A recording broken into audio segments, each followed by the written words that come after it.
Hey guys, this is Dano from Hidden Bigfoot Research Labs, and we are putting in a 220 LG air conditioner, 24500 BTU, designed for a room size of 1560 square feet. It fits windows 29 inch through 41 width by 19 height. It just barely fits in my window, but it is the Energy Star 1 year parts and labor unless you buy the extended warranty, which I always do. This is the replacement for my one I bought last year. I know this is kind of big for running it in my trailer, but it's an older trailer with no insulation, so it's able to keep up. And my light bill ain't entirely high. My light bill runs about the same as running this big 220 unit, and my house is whatever temperature I want to set it at. I could set it at 62 degrees or 65 degrees, whatever this lowest is, and it'll comfortably hold it, the whole house, at that temperature. Whereas I can put 3 110 units in the window and they run all day and the trailer's hot. I mean, I know the 220 unit costs a lot and it seems like they use a lot of power, but since they're able to kick on, cool the trailer, and then shut off, the average of how much power you're using is a lot less. But we're going to take her out of the box, and once you pull the straps off, the box should just lift straight up. See, the bottom is not connected, and there was a couple things on top that I already took out before I got the camera out. And see, this thing is energy efficient. The estimated yearly cost is $214. All right, I got it lifted up off the bottom. And now guys, this is a Freon device with the internal compressor. If you flip it upside down, it is not recommended to turn it on within 24 hours.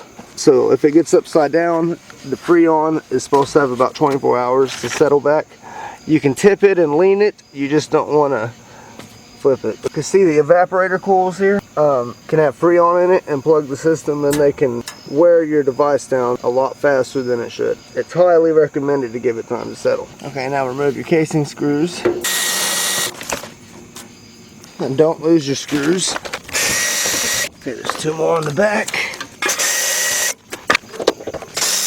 Alright, and now the internal pan should slide right out.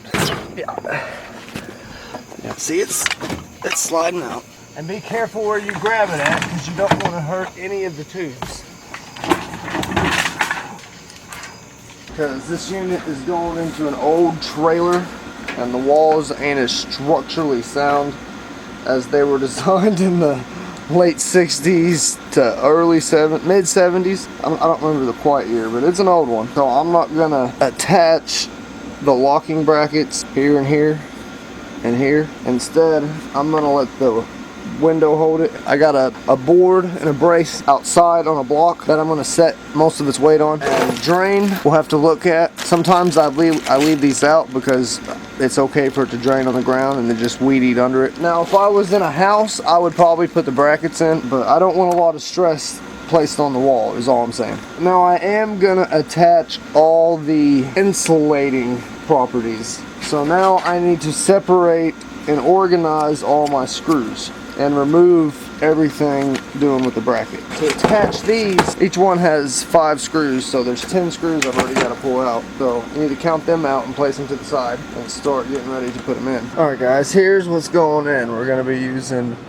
the casing screws, the Type A screws. The curtain has 10 screws. The other 2 I'm not sure about. They may be these 2 in the bag.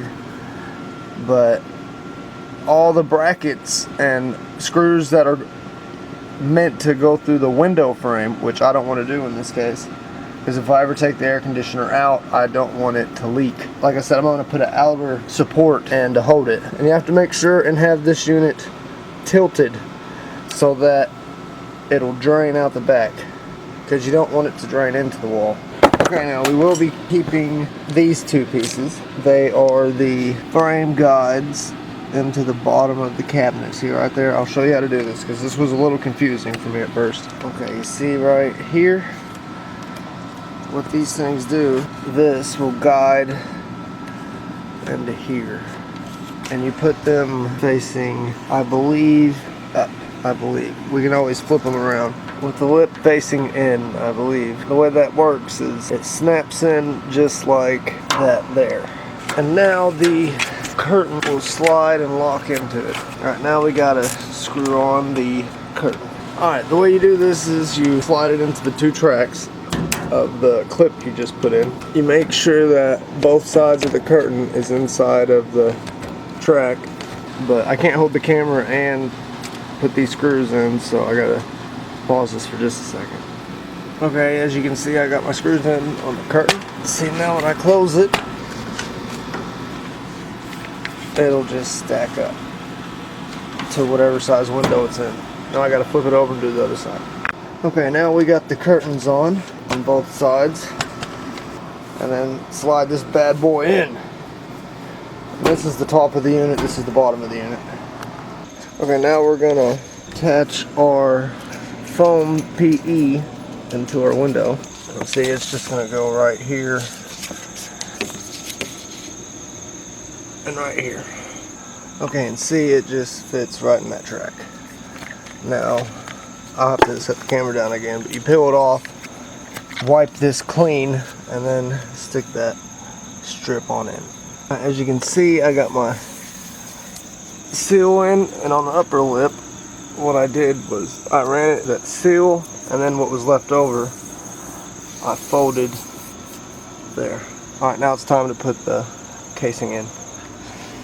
Alright, I got the case slid in. Now slide it back, and these tracks need to go right on the outside of that lip. That track needs to go on the inside of the lip for it to vent right. But now if it causes it to tip forwards, then you may have to do it a little bit different. But I gotta set this down to put it in. Okay, now we got her in. Alright, now I gotta get my support out. You see that block right there? It sits on a brick, and there's a board that goes underneath of it. I gotta get that sitting on it. Most of the weight will be sitting on the block when I put the unit in. Okay, I've got it in the window. I've got my bracing in, and you see I've got a board going across to help distribute the weight. Alright, time to put this unit in. Okay, I got the unit set in. Now it's just time to slide it back. So carefully slide it back until you see the screw hole line up right there. Okay, now it's time to put the carriage bolts back in. I'm just gonna put them in the best that I'm able to for right now. And I don't want to put them in too far just in case I have to take it back out. Alright, now it's time to put the cover on it. And I see that there's a plug. Okay, there's the wire. You got to make sure and plug this wire in. And run your wire out the bottom or the side, whatever's better for you. They put 2 different options on it. I'm going to run mine out the bottom. Plug your plug in. Alright, and then snap her on. Alright. And see, now she's snapped together. And now this filter, you want to make sure and clean your filter regularly. Alright, now it's time to plug it into your 220 outlet. Okay, we just plugged her in. It beeped once. And there we go. But alright guys, thanks for watching, and please subscribe and check out my other video for the clean filter light. I'm gonna do a video on this new one. But alright, laters.